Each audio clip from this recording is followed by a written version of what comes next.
Hey everyone, this is Dr. Matt with the Ethos Athletes Podcast, and today we're going to be talking about fitness tips when traveling. Now, this particular topic is important to me because, as you may know, here at Ethos, we believe in health as being the vehicle to live a life that you love. And one of the things that I absolutely love doing is traveling and going and exploring the world. And so, like I said, this is an important topic for me, and because it's so important, I was able to find an individual here and bring him on as a special guest. And so today I have Nate Palmer, who is a trainer at Alpha Elite Fitness in Ahwatukee. He's the author of Passport Fitness and the creator of Bot in a Box.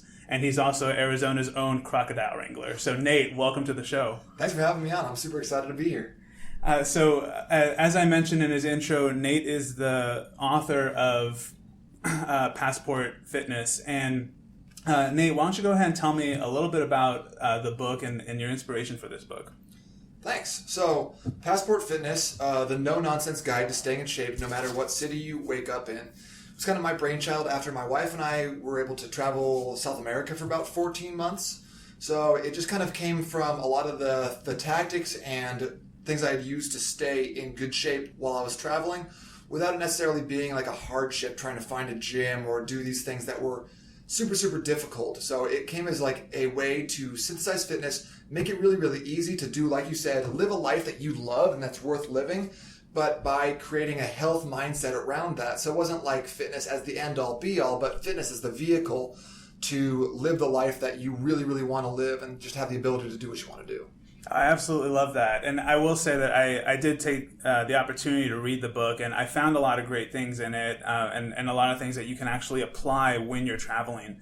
And so we're going to discuss some of those things today. And one of the things that I loved about the book was how Nate talks about the mindset of fitness. And so tell me a little bit more about that. So I think that like in our culture of instant gratification and magazine results and is a bottle of wine actually worth a 20-minute workout? And just like the shit you see that people are promoting on TV, on magazines, it just gets people start getting in this mindset where it's like, oh, well, I need to lose my 20 pounds for this beach vacation I have in 3 weeks. And like, I got to have a six pack by then, or I got to do all these things in like this really fast time period. So people get results or don't get results, but then they kind of just let it go. So they get to their point where they're like, oh, I feel good. They've gone away from the pain of the like being overweight or not feeling great or not having energy or whatever else it is, but then they just lose that. They forget about it after that vacation's over. So I think that one of my big things that I like to help my clients and people understand is that you only get one body, right? And I think you need to treat that body like you're going to keep it for several years, right? You know, you're going to have the same body when you're 60, when you're 80. So let's start thinking about health in a different way, where it's not like a means to an end, and now how many margaritas can I drink? But it's like, how can I feel my best and live my best life with like for the rest of my life?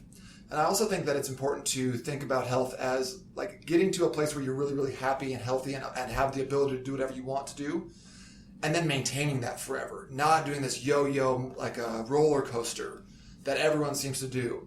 You know, like the statistic in fitness right now is that for every 100 people that lose whatever weight they want to lose, 95 people out of the 100 will regress and gain all that weight back, because we don't have a health mindset.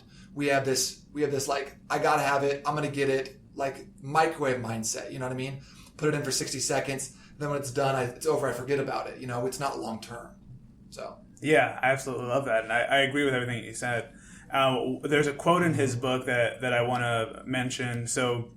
As I'm reading the book, he's the first chapter, he talks about this mindset of fitness, and the quote is, "A health mindset is a lifetime goal. It doesn't turn off because you're at a hotel." And so bringing it back to traveling, this is something that if you wanted to live a life that you love, and you want to develop that health mindset to be able to travel and use your health as the ability for you, or to give yourself the ability to travel. And so it doesn't just stop once you land and you're at your destination. It's still important to keep that up. Now, some of the things, so we're going to go ahead and discuss some of the things that Nate has done personally and that he's seen that works when he is traveling on how to stay fit during that. So let's talk about when we're packing for the trip, we're wanting to get ready for the plane. What are some things that you bring to take on the plane with you? Great question. So, like you said, health and fitness is a lifetime goal. It's a mindset you want to stay in. So I like bringing things that are going to kind of trigger me to stay healthy, stay fit.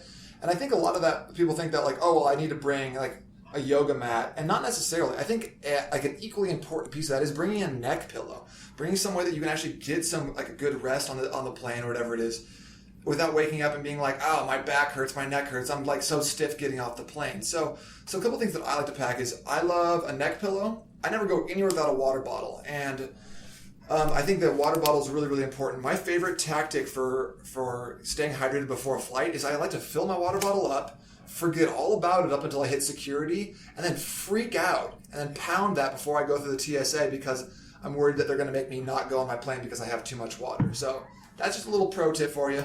But yeah, it's a great tip. I bring an eye mask with me because I think that blocking out the light makes it just a lot easier to sleep. Noise canceling headphones can be a great option, especially if you've got like a crying baby 2 rows back.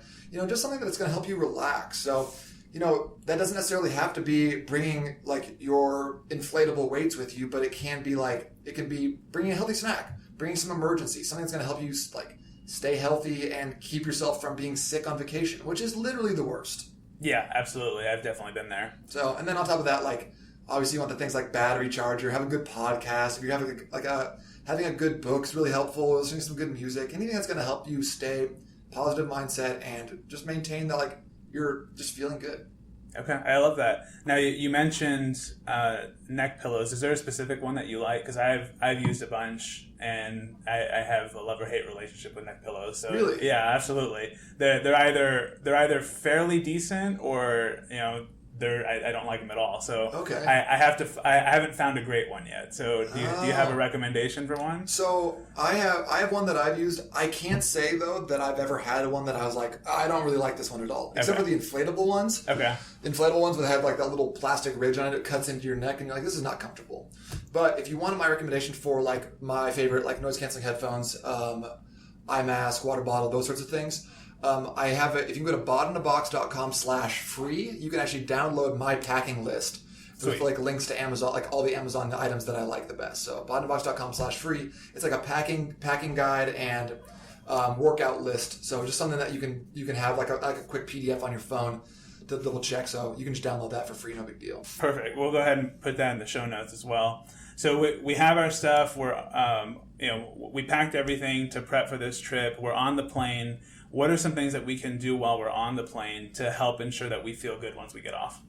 So because the plane air is recycled and kind of stale, and you're breathing in the same air that the guy in like seat C-17 was breathing in last flight and coughing and hacking all over the place, really, really important to stay hydrated. So bringing that water bottles, if you bring a water bottle on the plane, those like the flight attendants will fill it up for you, but it's really hard to stay hydrated drinking those little 6-ounce glasses of water they give you, or even worse, being like, well, I'm on an airplane, I'm going to have a ginger ale. You've been on an airplane before. You don't need a ginger ale. It's not special. Yeah. You've had ginger ale before. It's not that much fun to have soda. Just because you're on a plane doesn't mean you just get to like, I'm on vacation. Just have some water. It's fine.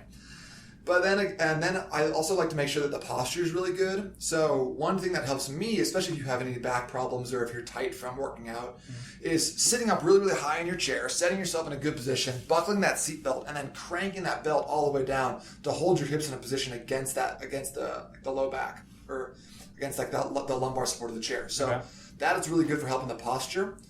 And then I think that making sure that you're eating something healthy and not just eating garbage airplane food is an important which is a big key. There can be some limitations on that, but obviously if you prepared beforehand and you brought something healthy, then you'll be pretty solid. Bring some like a protein bar, Quest bars. I'm into those RX bars right now. Okay. And I've also liked the Quest bars. I think they have some really, really good macronutrient profiles, so really high protein, low carbs. Nice. Sort of thing. I also think that like being kind of going back to the health mindset, which let's just go back to that over and over again today. Yeah.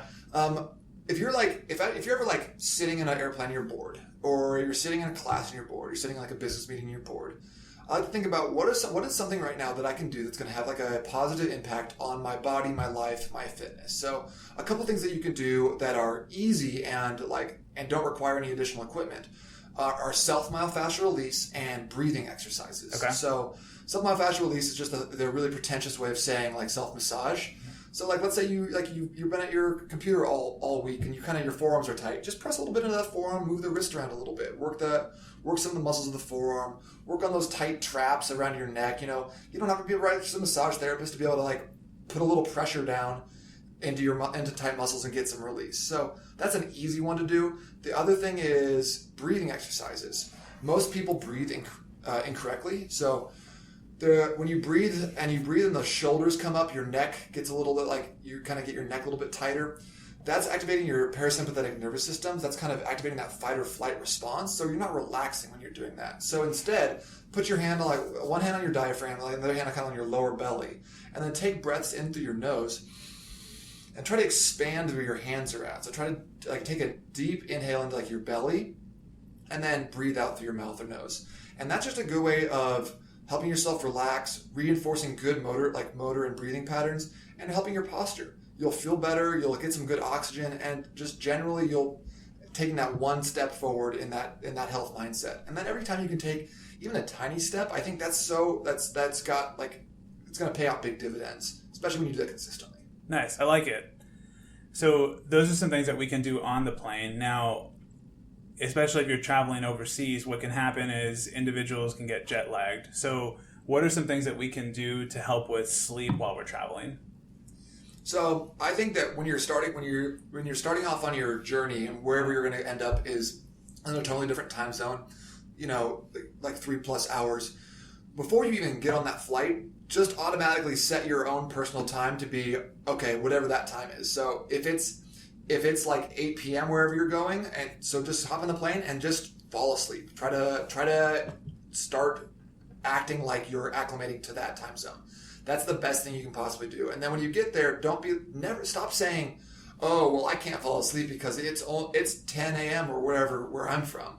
Just forget that, because when you say that, then your body believes you and it's harder to fall asleep. But when you automatically adopt the time zone, and then sometimes you need to supplement with either caffeine or alcohol or Benadryl. Like I outlined my Benadryl cocktail recipe in the book, which is dangerous. And you're a doctor, you should caution people, probably don't do that, right? Probably don't do that. There's some other things to be done, but I mean, it's not going to hurt you either. So yes, but like using the tools you have, So if you get there, you're super tired, but it's 9 a.m. local time. Well, sorry, buck up, grab a cup of coffee, and let's get going. Yeah, absolutely. You can sleep later. Yeah, that makes total sense.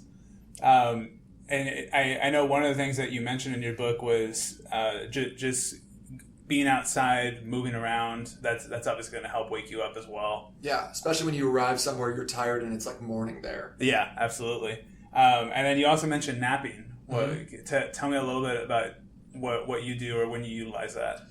So especially when I'm going to a place that's where I'm going to be tired and it's going to be morning there, I like to try to like preload with a nap, like preempt the trip with a nap. So have a little bit, like try to either nap on the plane or nap before I get on the plane. That's going to allow me to kind of tweak my circadian rhythm just a little bit. So when I get there, even if I would normally be tired because it's later in the day for me, I'm going to be feeling good because I've had some sleep beforehand.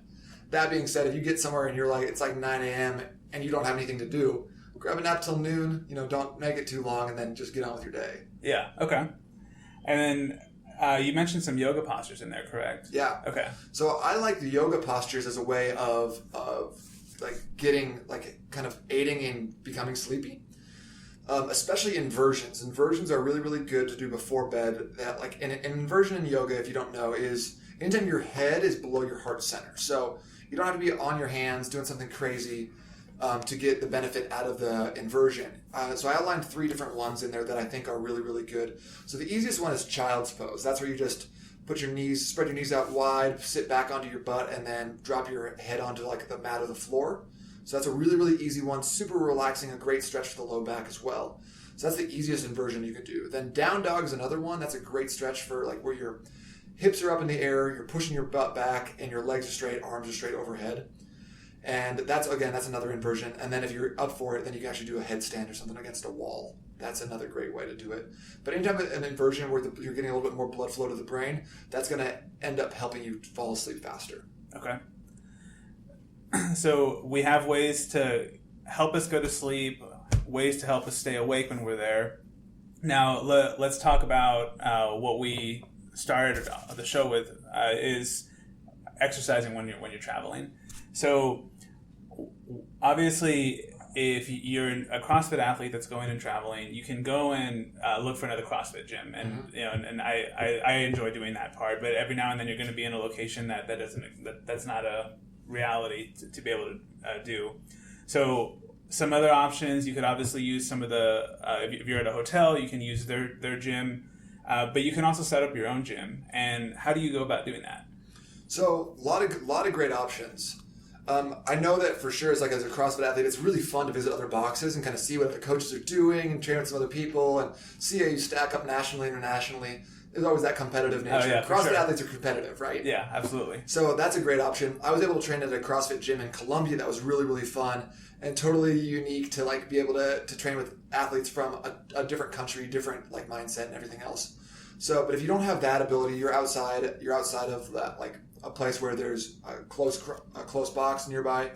A lot of hotels have good options for you. For example, the Westin, just Starwood's high-end hotel, Fairmont, and then the Standard. Some of those will actually deliver shoes or clothes to your room, so you can go for a run. And a lot of them have mapped out 3 or 5 mile loops that you can just go do that are nearby the hotel that allow you to see some cool sights. So cool. It's two different things. It's getting out of your hotel room. It's seeing some of the actual place you came to see when you're traveling, and then it's also adjusting to the time zone, which are all helpful things. Yeah, absolutely. But if you're not a runner, you want to actually get some resistance training in, or you just don't want to leave the hotel room. A great option is just bringing some equipment with you that is really, really minimal, something that can fit into your carry-on bag, or you can just throw in a backpack or whatever. So the pieces of equipment that I think are the most essential, that are minimal pieces that you can bring with you, is number one, a suspension trainer. So a lot of times people those the yellow and black straps you see in gyms. Most CrossFit gyms have them, right? Yeah. I like the 40-inch resistance bands. I think having 2 sizes is really, really important. For one size a little bit smaller, I like a 1/2-inch band and a full-inch band. Those are the 2 I always bring with me. And then having a pair of sliders as well. Sliders are great for doing core exercises, lower body exercises as well. So I actually combined all those pieces of equipment into a bag I call Bought in a Box. Okay. So it just gives people the ability to travel anywhere. Just throw this in the carry-on, pack it on your backpack, whatever it is. And it comes with some workouts as well that you can do in 30 minutes or less that is going to keep you health-oriented, keep you getting results, and that it's going to be fun, So one thing I think that when people are traveling is that we just don't have as much time. So you're traveling for a reason. You're never just traveling to sit in a hotel room, right? Yeah, absolutely. So, you either got business meetings or networking events or client dinners or family stuff or excursions or whatever, wherever you're at, you have something to do. So I think when you're traveling, that's when it's most important to get these quick 30-minute workouts rather than trying to go train for 60 minutes or 90 minutes, unless, you have a ton of time to kill. Yeah. So I put together what I consider the greatest 30-minute workouts on the planet. So okay. They're based off of high-intensity interval training protocols. And I don't know if you saw, there's a recent study that just came out by the Journal of Strength and Conditioning Research. They put out an article that was super clickbaity. It's is a 4-minute workout as good as running for 30 minutes? And so they split people into 3 different groups, and they had one group do 4 minutes of high intensity bodyweight exercise. The other group did 30 minutes of steady state running on a treadmill, kind of at their top speed for 30 minutes, And at the end of the 6 weeks period, they compared a lot of the different variables. They were mostly looking at VO2 max and ability to have that endurance, but they really didn't find a whole lot of difference between the 2 groups, suggesting that if you have an efficient program that prioritizes high intensity movement, especially moving your body weight through space, that can be equally efficient as running for 30 minutes, which I don't know about you, but I'm not a runner. I definitely don't like running that long if I don't have to, no, for sure. I'll run if something's chasing me or if I got to catch a bus or something like that, but I'm not trying to just go out and jog. Yeah, for sure. So I really like having a short, efficient workout because I think that like when you're like, oh man, I got to go to the gym right now, and it's like, okay, got to go change my clothes, go get my car, got to go drive there. There's traffic. It's late, Okay, now then we're gonna warm up. Then we're gonna work out. Then we're gonna cool down. Then I got to drive home. Then we're gonna shower. That's 9 hours. Yeah. Maybe, give or take. Yeah. Significant amount of time there. Yeah. So if there's a 30-minute option that you're like, I can get pretty good results, obviously it's not going to help you PR your snatch. Right. But if you're just trying to stay able, strong, low body fat, and have to carry around some additional muscle, it's a great option. And plus, you can't over emphasize how much easier it is on your brain to go sign up for a 30-minute workout than it is to sign up for an hour. Right. Well, and on top of that, I mean, if you're traveling, you're there for a reason, and so if you can, like for me, if I can minimize my workout, obviously the workout's still important, but if you can minimize the amount of time that's taking, so I can go to check out the next restaurant and taste the next food that I want to check out, then obviously I'm going to want to do that. Mm-hmm. And so that's great. Now I will say the bod in a box that he's talking about.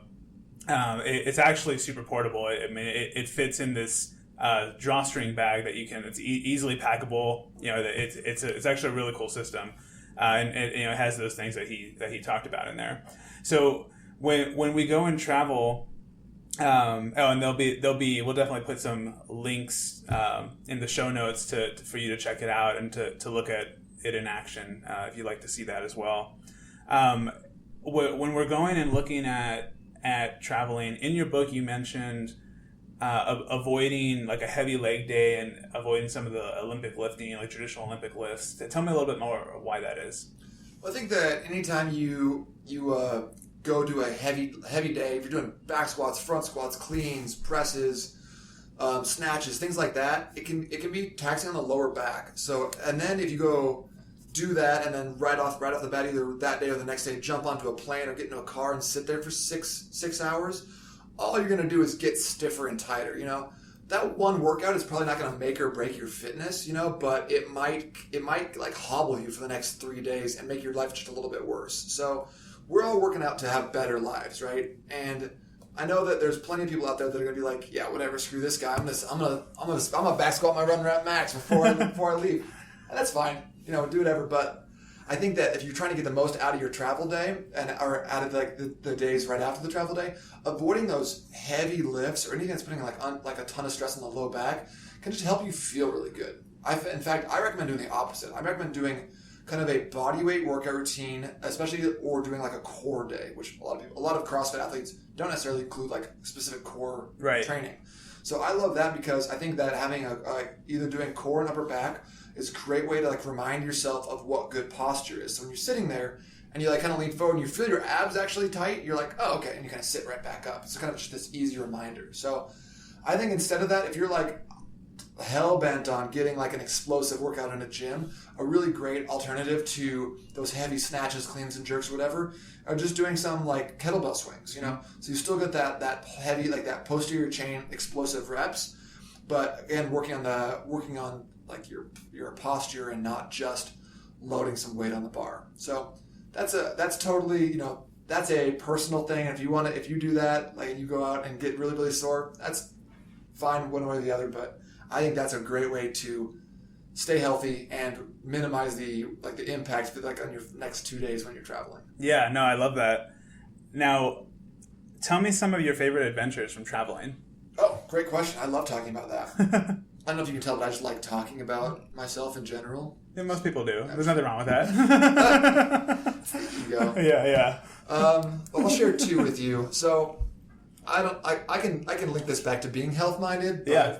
But mostly it's more of a case of like, how much rum have you been drinking during this time period? So, one of the things my wife and I did when we were living in Panama, right outside of Panama City, there's this thing called Jungle Land. So, Jungle Land's run by this guy named Carl from Missouri. He's an ex-Marine, lived down there for 13 years. And what he did was he was driving around a big old pontoon boat, running into stumps in the lake, and before he decided to moor it in place. And then after he moored it in place, he built a bunch of stuff onto it. So he built like a 2-story hotel, 8 different rooms, hammocks, and it's literally in the middle of like a watery cul-de-sac. Nothing else around. There's no people anywhere. You can't walk anywhere. It's all floating. So like we have kayaks and boats and stuff like that. But we worked out there, my wife and I, as tour guides. So people would come, we'd show them, we'd give them the tour of the Panama Canal. We'd take them to see some waterfalls, check out different monkeys. And then my literal favorite thing, maybe in the entire world, was taking people out who stayed the night at the hotel on a night safari. So what that means is we get out and like we drive up the River of Death. We have a big old flashlight, like that's a couple 100,000 like candle powered, and we just be looking for nocturnal animals. So the guys who were driving the boats, like done it so many times, like they're driving in the dark, couldn't see anything. It was just so rad to be out there without anyone else. But Carl was kind of an asshole, and the entire time we were there, he was like, well, the other tour guide, his name was Jimmy, he was from Australia, he would actually jump out of the boat onto these crocodiles that you'd see in the river. And I was like, Carl, I'm not going to do that. That's a horrible idea. And he's like, I'm not saying you're less than a man for doing it, but I said Jimmy would do it. So we were out there for it's like 6 months, and the entire time, just Carl was like, well, I'm not saying you're less than a man, but Jimmy do this or Jimmy do that. I'm like, oh, damn it, Carl. So one night, it was like the last night, like one of the last 2 or 3 nights we were out there, and a couple of friends had come to visit they'd come out from Washington to see what this was all about and make sure that we weren't actually just becoming, drug mules for the Panamanian cartels. So they got out there, and we had some celebratory beverages. They make a really good rum in Panama called abuelo, which means grandpa. And so we'd had several abuelos and Coke, and then went out at night looking for crocodiles. And I don't know if it was just the adrenaline, or it was just the ego, or the rum, or a combination of all three. We'll say a combination of all three. But we saw this 5-foot spectacled caiman just like kicking it in the water, and it was looking at us, and we kind of pulled the boat up, and I was like, I probably could jump on this. I could jump on this caiman. I could try to catch this caiman. And then I tried not to think about it too long before I just jumped off the boat and tried to wrestle this caiman in the water. So there's a really specific way you have to do this. So you have to land on it with your legs around the tail and hands around the neck, because if you get the hands around below the front legs, then that head can wheel around and catch you. And they got big old nasty teeth, and then also their mouths are super, super dirty, so the chance of getting an infection from getting bit is really high. Yeah. So I managed to land it. I don't know how it happened. My wife was there too, and she said it looked like I just fell out of the boat. I imagine myself gracefully, like nighttime predator, jumping on the boat and landing on it, and all cool looking. Stuff but yeah. She said I looked like an idiot. Probably more accurate. But ended up catching this thing and then struggling to get it back on the boat. And I was like, wow, I'm so glad I've been working out, because that would have been a much, much less enjoyable process if I had missed it. So, and then after that, I did it again, and I did miss it, and that was really terrifying to be in the water. In the water with an angry crocodile that I didn't have my hands on. So I had to ask, who's the one that told you to jump on the crocodile and grab it that specific way? Oh, was that was that Carl, Jimmy or Carl? Yeah. Carl had filmed Jimmy jumping on the crocodile, so I'd studied the tapes. Okay. That's fair. At least you did your homework before you attempted it. That's funny. Cool. Well, we'll go ahead and wrap up the episode. We had a lot of great information that you can apply into your next trip, and some of that includes bringing some items on the plane that include a pillow, noise canceling headphones, water bottle for sure, eye mask, healthy snack, emergency. Make sure you stay hydrated on the plane. You can check your posture as well by going and tightening the seatbelt as much as you can when you sit up straight. That'll help keep that position a little bit better. You can, once you get to your location, you want to make sure that depending on the time, you either do your best to go to sleep or you do your best to stay awake. And we gave you some tips on that. If you're going to stay awake, make sure to get out in the sun, move around. You can go do a workout if you like. If you're going to be sleeping, you can read, use some blackout, black out the room if you're going to go to sleep. There's a few different things that you can do there. And then at the end of the day, make sure you get some sort of workout in while you're traveling. And, the more you're able to do this, the longer, assuming your time permits, the longer you're able to be out there and avoid getting sick when you come back as well. A few ways to go ahead and exercise. Nate mentioned going and asking the certain hotels for gear to work out. Then they have running trails that are mapped out. You can go visit another box or another gym, or you can go and create your own. And one of the ways that you can do that is by using his bot-in-a-box that's portable and easy to carry around and set up. If you would like to go and look at any of the stuff that Nate has, so in here he mentioned some of his favorite travel items, a link to his book, or a link to the bot-in-a-box. We'll make sure to put all that in the show notes.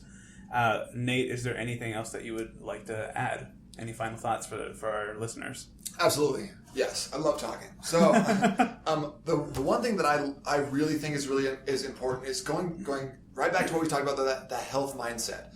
I think that health mindset isn't made up of like crushing a CrossFit competition or running a marathon. I think it's made up of small little acts that we do on a daily basis consistently. Yeah. And I think the more consistent we can get with small pieces of our day that are going towards that health mindset, the better we're going to be. So one of my ultimate tips for someone, that's going to be the easiest thing you can possibly do to create that health mindset for yourself and actually feel really, really good, see some good results from without like a massive headache, is first thing when you wake up in the morning, grabbing some water and chugging it. So I like to do between 24 and 32 ounces because all night we're dehydrating ourselves by breathing out moist air, right? Yeah, absolutely. And a lot of people don't realize that's how we burn fat too, is we don't burn it during our workout. We burn it when we metabolize it and then breathe it out at night for the most part. So the more hydrated you are, the more fat you can burn potentially as well. So when you wake up in the morning, hydrating yourself after that long night of dehydration by grabbing some water, putting that down, and then you're just going to feel so much better. So like before you have your coffee,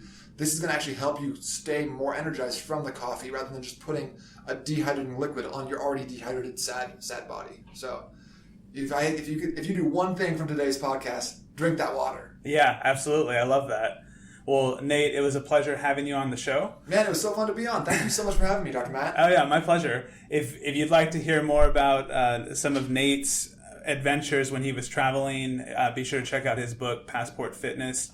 And thank you for listening, and we'll catch y'all next time.